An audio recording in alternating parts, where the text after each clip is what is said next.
¿Cómo estás? ¿Qué hubo? ¿Cómo vas? Bien, bien. ¿Qué ha pasado? Nada, aquí viendo si viajamos una mañana finalmente. ¿Para dónde Tomando la vas? decisión pues en teoría a Madrid, pero Está complicado. no, marica, está peor que nunca. Está horrible todo otra vez. ¿Qué pasó? No entiendo qué pasó, Jorge. ¿Qué pasó? Ah, pues pasó lo que era inevitable que pasara.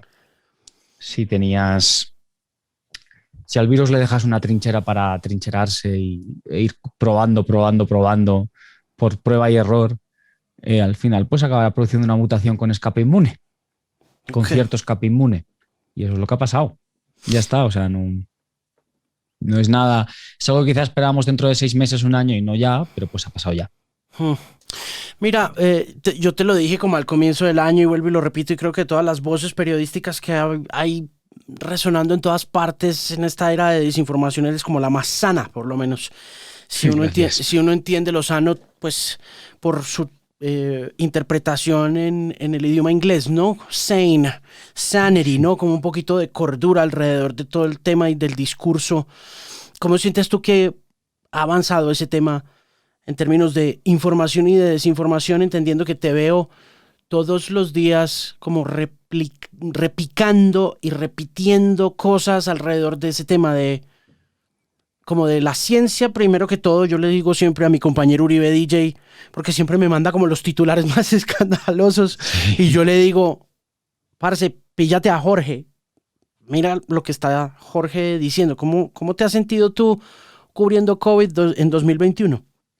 Pues la verdad es que yo soy, si uno como coge todo el periodo de la pandemia, creo que el balance es más positivo que negativo. Porque hagamos la lista de cosas que hemos aprendido, las que no teníamos ni idea en febrero del 2020.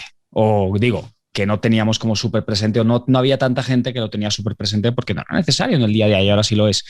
La diferencia entre tener un estudio clínico y un estudio preclínico, ¿sí? Lo que significa un estudio experimental y lo que significa un dato no experimental. Lo que significa un porcentaje de efectividad en un medicamento o en unas vacunas, y cómo interpretarlo. Mm, lo que significa que un virus se convierta en endémico y con el que vayamos a convivir durante bastante tiempo y que tengamos que adaptarnos y no simplemente 2 semanitas y nos volvemos todos después a la vida normal, que era lo que decíamos lo que algunos decían en marzo de 2020. Entonces yo creo que hemos aprendido un montón de cosas complejas que requieren precisión analítica y que las hemos aprendido porque nos tocaba para nuestro día a día y para protegernos a nosotros y a nuestros seres queridos y para navegar esta situación. Entonces yo soy más optimista que pesimista en el balance general. Claro, que obviamente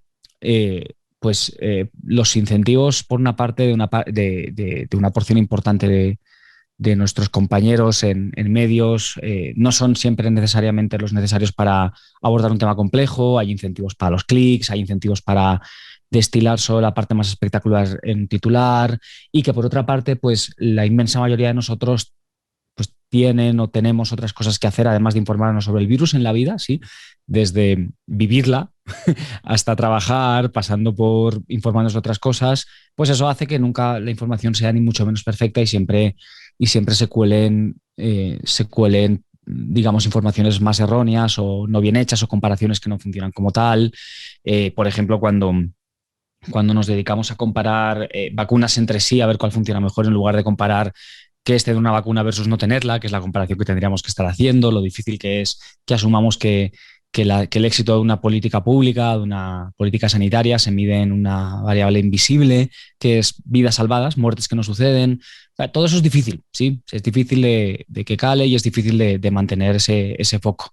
Pero yo creo que estamos más cerca ahora de lo que estábamos en febrero de 2020 o en marzo de 2020, de asumir todos esos conceptos. Y que, pues, por supuesto, si uno mira, pues yo que sé, mi timeline en Twitter o el de otra mucha gente que nos dedicamos a esto, pues sí, destacamos las cosas, la información, a veces parece que destacamos la información más mala para corregirla, eh, pero hay un montón de información buena allá afuera. El otro día veía a alguien que cogía una infografía que ha utilizado mucho el Financial Times de cómo funciona, dónde están las mutaciones dentro de la estructura del virus. Y eso estuvo en la portada de un periódico durante mucho tiempo. El Financial Times tenía ese gráfico, las infografías que han hecho mis compañeros del país, que han ganado 20.000 millones de premios, ya han sido súper difundidas. Vamos, o sea, el artículo más leído de la historia del país es un artículo sobre cómo se contagia el virus del año pasado.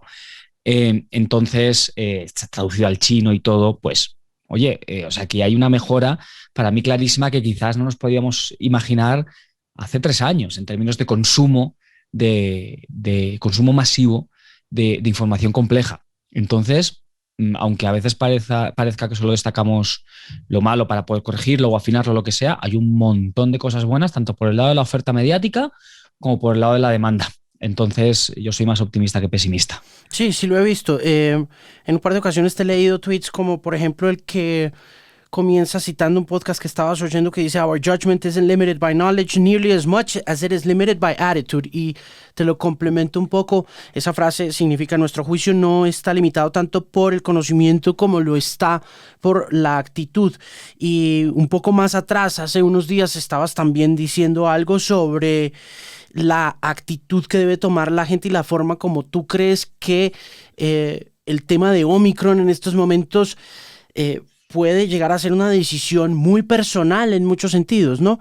Háblame un poco más de eso y pónmelo en perspectiva con respecto a lo que sabes de Omicron y cómo deberíamos reaccionar actitudinalmente frente al tema. Esa frase no es de un podcast, es de un audiolibro, de hecho. Ok. Bueno, es un libro que se llama The Scout Mindset, que yo lo estoy consumiendo en audio, en versión audio, de Julia Galef, que es una podcaster maravillosa, que lleva una década haciendo un podcast sobre racionalidad y sobre cómo ya viene la psicología, sobre cómo estructuramos nuestras mentes y demás. Y ella utiliza una distinción en el libro que es Soldier Mindsets versus Scout Mindset. Pensar como un soldado, pensar como un Boy Scout. ¿Sí?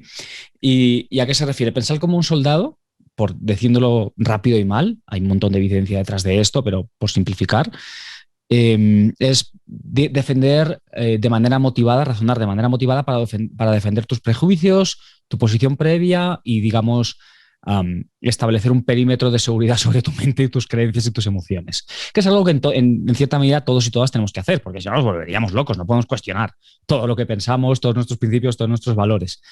El Scout Mindset, en contraste, es poner la precisión, ella dice la verdad, pero bueno, digamos la precisión sobre lo que está pasando por fuera de tu mente. Primero, cuestionar tus propias creencias cuando hay evidencia que cambia y que te dice que tienes que adaptar esas creencias y y que tu brújula sea la precisión y la verdad antes de que tu brújula sea defender lo que ya pensabas. ¿Sí? Es pensar como un soldado versus pensar como un scout, como un boy scout, que es esta idea de el honor a la verdad, digamos, defender antes y saber moverte en un entorno de manera flexible, aprendiendo del entorno que tienes alrededor tuyo. Entonces, a mí esta distinción me pareció súper interesante.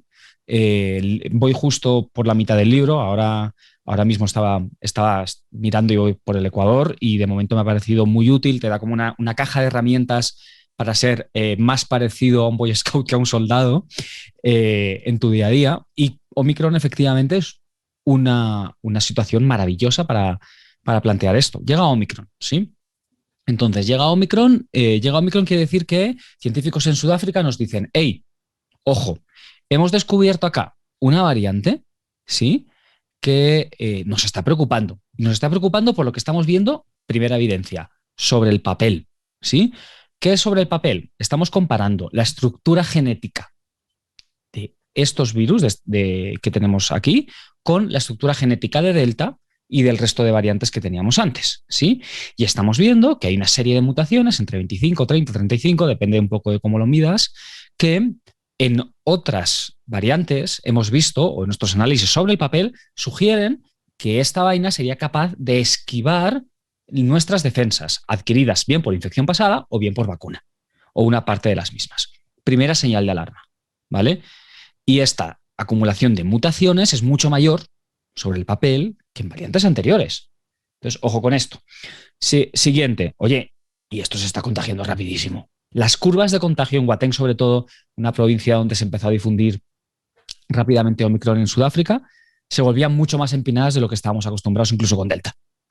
Entonces tenías unos reportes de casos como lo que estamos viendo ahora mismo en Madrid o en Londres, ¿sí? O sea, en Madrid es increíble. Yo abro las stories de mi Instagram y tengo fotos de antígenos positivos, ¿sabes? Que antes no tenía, de conocidos y conocidas que pues resulta que anda positivo también, ¿vale? Pero anda positivo y esto, pues...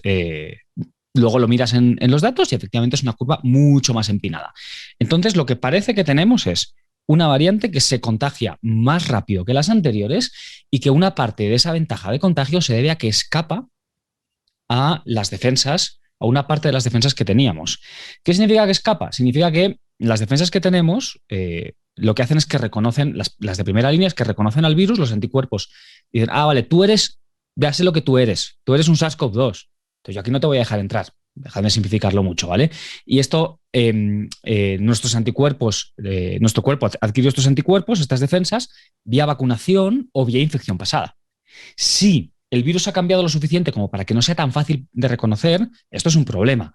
Sería un problema aún mayor si además hubiese cambiado tanto que ni siquiera las siguientes líneas de defensa celulares, son capaces de identificar el virus y pelear con él una vez ya está en nuestro cuerpo y puede crear un desarrollo grave de COVID, ¿sí? Entonces, lo que después hemos ido viendo, y esto se evidencia, en ese momento teníamos solo lo que he dicho hasta ahora. Esto se contagia muy rápido y tiene mutaciones preocupantes sobre el papel. Entonces, claro, ante esa evidencia, lo primero es, para mí, lo primero es lo que hicieron los científicos en el sur de África, sobre todo en Sudáfrica y en Botsuana, tenemos que recoger más datos. Y enseguida el Reino Unido, que es el primer país en Europa al cual llegó detectada. Entonces, tenemos que recoger más datos, porque tenemos que confirmar exactamente si esto que miramos sobre el papel de escape inmune, hasta qué punto afecta a las defensas adquiridas, sobre todo para enfermedad grave. Entonces, eso era la primera reacción del Boy Scout. Hay que saber más, ¿sí? Sin embargo, muchos países tuvieron una reacción de soldado. Vamos a cerrar fronteras. Esa reacción para mí fue la equivocada porque sabemos que los cierres de fronteras solo funcionan cuando se cumplen dos condiciones. Uno, conoces perfectamente el origen del país de origen del virus. Sabemos que se detectó en Sudáfrica, pero no sabemos si se originó en Sudáfrica. Y dos, además, cerramos todos al mismo tiempo. Porque si no cerramos todos al mismo tiempo y cerramos con algunos y con otros no, si no conocemos el origen, entonces no sabemos dónde está circulando. Efectivamente, el viernes 20 y pico de, no recuerdo el día exactamente, de diciembre cerramos y a los 2 días supimos, no ya que Omicron ya estaba en Bélgica, ya estaba en Holanda, ya estaba en Estados Unidos, sino que dieron positivo por Omicron pruebas PCR que se habían hecho antes del descubrimiento en Sudáfrica. No ya antes del cierre de fronteras, sino antes del anuncio en Sudáfrica. Entonces, pues posiblemente se originó la variante del sur de África porque es donde hemos visto que más se ha contagiado. Sí. ¿Lo sabemos seguro? No. ¿Funcionó el cierre de fronteras? Realmente no. ¿Qué es lo que estaba funcionando? Recoger datos. Y es lo que ha seguido funcionando. ¿Qué hemos aprendido durante este casi mes, 3 semanas que llevamos conviviendo, 3-4 semanas que llevamos conviviendo con Omicron? Hemos aprendido que efectivamente la capacidad de escape inmune existe, ¿sí? Tenemos una tasa de reinfección de personas que se habían infectado ya mayor con Omicron que con anteriores variantes. Que también parece que la efectividad de las vacunas en casos sintomáticos, aunque sean síntomas leves, desciende considerablemente. Desciende hasta digamos que con una vacuna mRNA, con Pfizer, lo que hemos visto en el Reino Unido es que solo evitas 1 de cada 3 contagios y AstraZeneca no evita ningún contagio. Con la pauta de 2 dosis.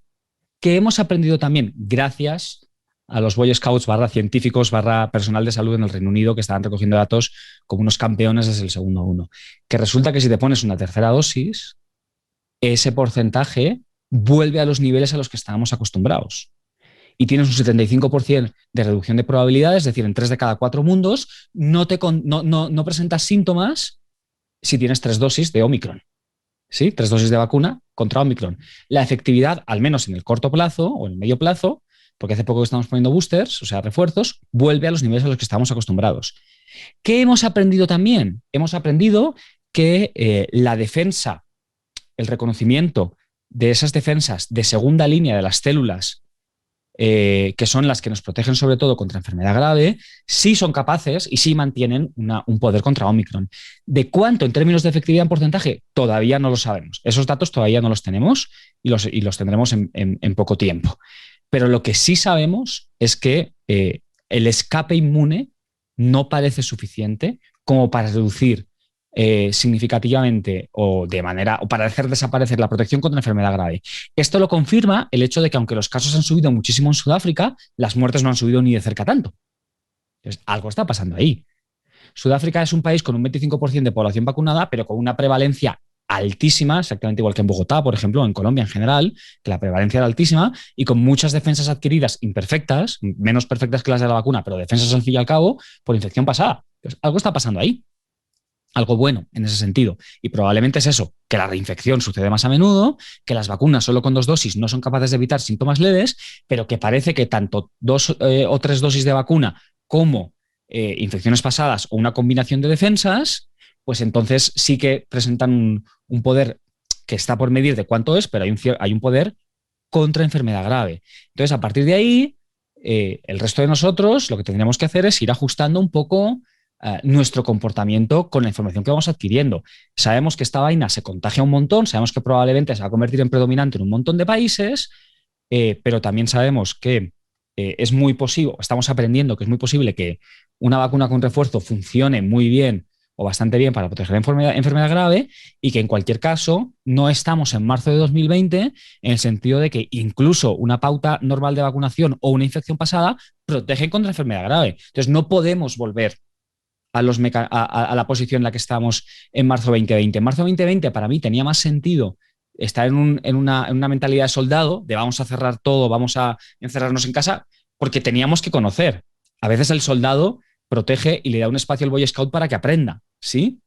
Pero es que ahora ya sabemos un montón. Y sobre lo que sabemos estamos construyendo muy rápido para saber más sobre Omicron. Entonces, ¿Omicron es buena noticia? No, es mala noticia, es muy mala noticia. Es una cosa que se contagia muy rápidamente y escapa hasta cierto punto de la inmunidad de las vacunas. ¿Es el fin del mundo? De momento parece que no lo es. Entonces, pues cada uno y cada una, dependiendo de dónde esté, tendrá que adaptar sus comportamientos y tendrá que ir midiendo a ver qué hace, si vais a poner refuerzo, si decide si viaja o no viaja a una zona donde hay alto contagio, si decide si se va a ver si está en una zona de alto contagio o de bajo contagio en función de ello, si se va a ver o no se va a ver con cierta gente en Navidad, etcétera, etcétera. Iremos modulando porque además es que por eso también soy optimista versus a lo que decías antes, pero yo creo que hemos aprendido un montón. A la fuerza ahorcan, como decimos en España, sí, a la fuerza hemos aprendido un montón y pues mal que bien y con un montón de problemas de conocimiento y demás, pues al menos ya podemos ir dimensionando, ¿sí?, en qué mundo nos encontramos e ir manejándonos exactamente igual que hemos aprendido con un montón de amenazas a las que nos hemos enfrentado el género humano a lo largo de la historia. Entonces, Omicron es una más, nos irá mejor pensando como Boy Scouts que pensando como soldados con ella.